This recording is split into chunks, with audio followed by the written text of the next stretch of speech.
I thought it would be a good idea to give you an update. And you can see my beauty face. See, it's smiling still. And to let you know how things are going here. In a word, it's cold. We're in the alarm right now doing work that we committed to quite a while ago, that we have obligations to finish and that we're not about to abandon because of the recovery efforts. We made some promises that we always keep, so we're working on that.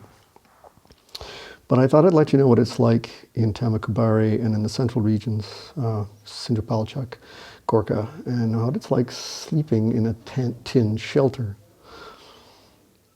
It can get down to freezing, and it's going to get colder over the next couple of weeks, months. And at higher elevations, and some of these communities are at 2,800 meters, it gets really cold really, really fast at night. The sun goes down at 5:30, just before, in that range, and the temperature plummets, and it gets very, very cold. So you go from 12 to 14 degrees during the day in the winter to 0, 2 degrees, plus relatively high humidity because of the fog that rolls in. And what you get is freezing temperatures in the night, inadequate bedding, a lack of warm clothing, a lack of resources to build and rebuild their homes. And the very real prospect that people are actually going to start dying while seeking shelter in these tin shacks. Now, I don't know about you, but I don't think that's a tenable situation. The complicating factor is that the unofficial Indian embargo, thanks to the BJP and Mr. Modi, unofficially of course, because they deny all responsibility or knowledge of this, is that the fuel crisis and the cost of fuel and the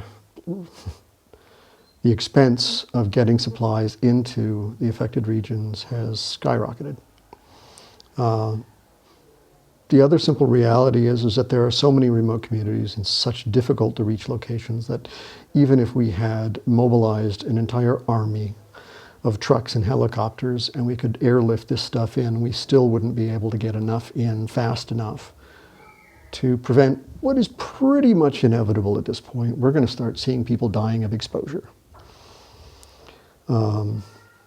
Yes, the Nepalis are tough. They are tough, and they are determined, and they are resilient people, and they're lovely. They really are. But they've been put into a shitty situation by a series of political maneuvers that they simply don't deserve. Nobody deserves.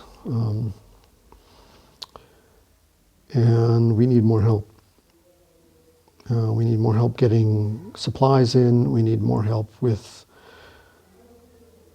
getting it out to the field. We need money to buy the goods that we can in country, and then we need to get fuel no matter what, and we need to get it on trucks and get it out there. The trouble is, like I said, even if I had everyone mobilized and even if we could get an army out there, we could never deliver it all.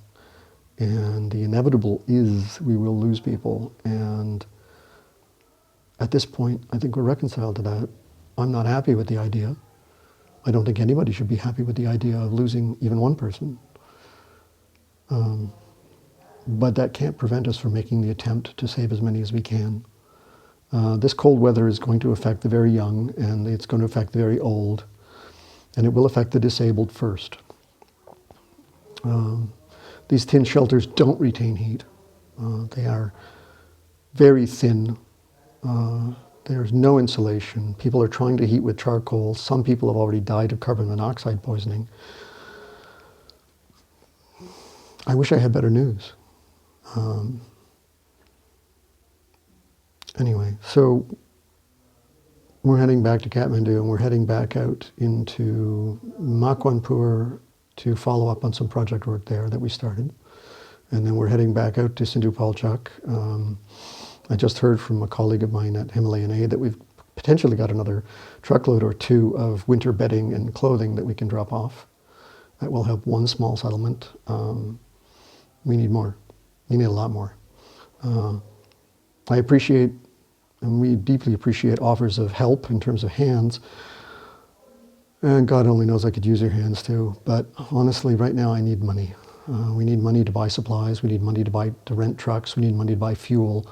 And that means buying fuel on the black market, which is ridiculous. And it's just the way it is right now. Anyhow, Merry Christmas. Happy New Year. And I hope everyone is warm and safe.